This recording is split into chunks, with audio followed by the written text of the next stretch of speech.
એટલે અંત સુધી જોતા રહેજો. જો કોઈ કામ હોય તો આ વિડીયોને સમય લઈને જોજો અને પરિવાર સાથે જોજો. તો ચાલો શરૂ કરીએ. આજકાલની એક ફેશન થઈ ગઈ છે કે કોઈ છોકરાનો સંબંધ કરવાનો હોય ને તો સામેવાળા લોકો સૌથી પહેલા બાયોડેટા માંગે. શું કામ બાયોડેટા માંગે? કારણ કે છોકરાને અને તેના પરિવારને જાણવા માટે. તમને શું લાગે છે કે જે બે કાગળ વચ્ચે લખ્યું છે એ પરથી કોઈ વ્યક્તિના જીવન વિશે ખબર પડે? ચાલો એ વાત તો જવા દો, મજા તો હવે આવશે. એટલે છેલ્લે સુધી જોતા રહેજો. હવે પરિવારના બધા લોકો ભેગા થાય અને બાયોડેટાનું રિસર્ચ ચાલુ કરે. એટલે છોકરીના મમ્મી પૂછે કે કેટલું ભણ્યો છોકરો? એટલે જવાબ આપે MBA થયો છે. ત્યાં તો એના પપ્પા કે હવે તો MBA ની કઈ કે વેલ્યુ જ છે.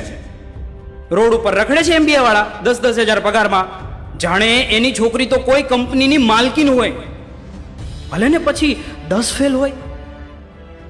ત્યાં તો એની મમ્મી પાછું પૂછે કે શું કહું છું કે એમને જમીન કેટલી છે, જોને ફટાફટ. પછી મમ્મીને કે 5 વીઘા જમીન છે. લે બસ 5 જ વીઘા? એમાંય તો 2 ભાઈ. એટલે જુદા થાય એટલે છોકરીના ભાગે તો 2.5 વીઘા જ આવશે. હજી તો સાસરે ગઈ નથી ત્યાં તો ભાગલા પાડી દીધા. જાણે એને તો 100 વીઘા કેમ ના હોય, એવી વાતો કરે છે. અને જો સામેવાળાને 100 વીઘા જમીન હોય તો શું કે અમારી છોકરી ખેતર નહીં જાય હો. મિત્રો, વિચાર કરવા જેવી વાત છે ને. હા, એ તો નું જ જાય ને, એ તો મહારાણી છે ભાઈ. ત્યાં તો એની બહેન બોલે સુરતમાં ઘરનું ઘર છે. મિત્રો, એ સમજાતું નથી કે સુરતમાં જ ઘરનું ઘર કેમ જોઈએ. તમારો શું વિચાર છે? જો તમને કંઈ વિચાર આવતો હોય તો કોમેન્ટ કરીને જરૂર બતાવજો. સમજ્યા ને? આવા લોકો હોય છે જેને પોતાનું ઘરનું ઘર નથી અને સામેવાળા પાસે ઘરનું ઘર માંગે છે. ફરી એમની બહેન બોલે કે 4 વ્હીલ છે કે નહીં? ભલે ને પછી બાપા મજૂરી કરતા હોય અને છોકરીઓને 4 વ્હીલ વાળો જોઈએ. મજાની વાત તો હવે ચાલુ થશે. શરમના માર્યા જોવાનું નક્કી કરે અને છોકરાવાળાને જોવા બોલાવે. હજુ તો ઘરમાં છોકરાવાળા આવ્યા ના હોય ત્યાં તો ઓલી પેલી ચીબરી બોલે, નાની બહેન બોલે કે છોકરો કાળો છે. જાણે એમની બહેન તો આલિયા ભટ્ટ ના હોય એવી વાતો કરે. બધા બેસે, વાતોચીતો કરે અને પોતપોતાના ઘરે જતા રહે. પછી જે વચ્ચે રહ્યો હોય એ ફોન કરે સાંજે અને પૂછે કે તમારી છોકરીને કેમ રહ્યું, ગમ્યું અને તમને ગમ્યું? બિચારા બાપા ગુણગુણિયા વાળવા માંડે અને ભૂરીના મમ્મીને થોડો વાંધો છે એવું કહે. એક તો જમીન નથી, ઘરનું ઘર નથી, ગાડી નથી, એટલે થોડો વાંધો છે. એક કામ કરો ને, કંઈક સારું ઠેકાણું હોય ને તો બતાવજો ને. પછી આવું જ ચાલતું રહે. પછી શું થાય? જોવા માટે છેલ્લે સુધી રાહ જ જોતા રહે. હવે એમને જોઈતું હોય એવું મળી જાય, બરાબર મળી જાય. ધ્યાનથી સાંભળજો. પછી શું થાય?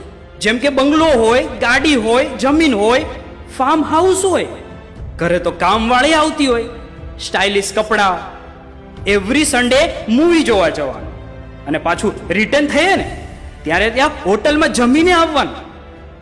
અને ખાસ તો સ્માર્ટફોન, અને એમાં તો જીઓનું કાર્ડ હોવું જોઈએ. બસ આવું બધું છોકરીઓને મળી જાય એટલે મજા પડી જાય. મિત્રો, આ હતા લગ્ન પહેલાના 6 મહિના. અને હવે પછી જે થાય એ તમને બધાને ખબર જ છે.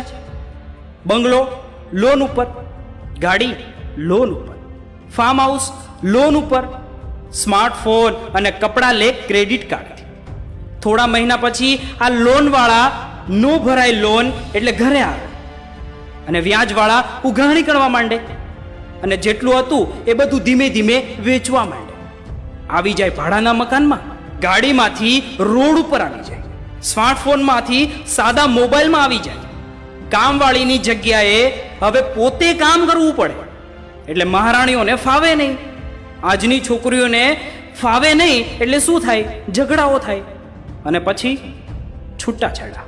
મિત્રો, આ વિડીયો પરથી હું દરેક મા બાપ અને છોકરીઓને એટલું જ સમજાવવા માંગુ છું અને કહેવા માંગુ છું કે લોકોના દેખાડાને નહીં જુઓ, પૈસાને જોઈને છોકરીઓ નહીં પરણાવો.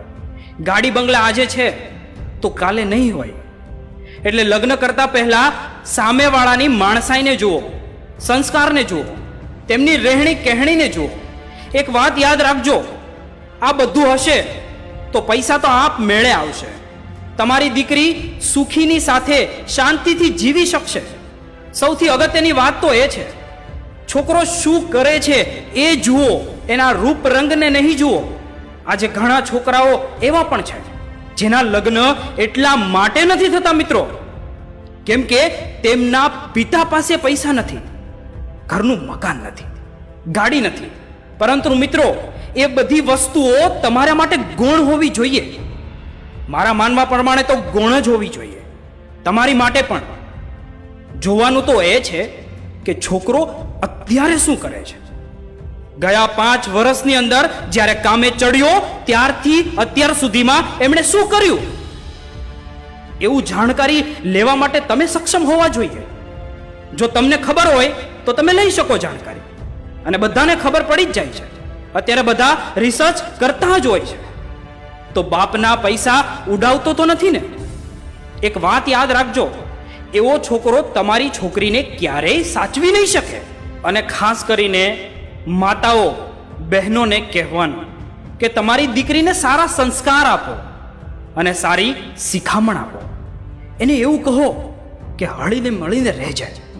પૈસાને પાણીની જેમ વાપરતી નહીં, પણ પૈસાની કદર કરજે અને બચાવજે, જેથી કરીને ભવિષ્યમાં તને તકલીફ ના થાય. બસ જો આટલું જ શીખવાડશો તો તમારી છોકરી ક્યારેય દુઃખી નહીં થાય અને તમે પણ દુઃખી નહીં થાઓ. બસ મિત્રો, આટલું સમજાવવાનું છે તમારી છોકરીને અને તમારા છોકરાઓને. મિત્રો, વિડીયો ગમ્યો હોય તો લાઈક કરો, શેર કરો.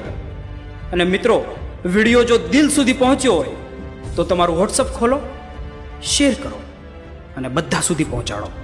જેમના લગ્ન નથી થયા એવા મા બાપને પહોંચાડો. Thank you.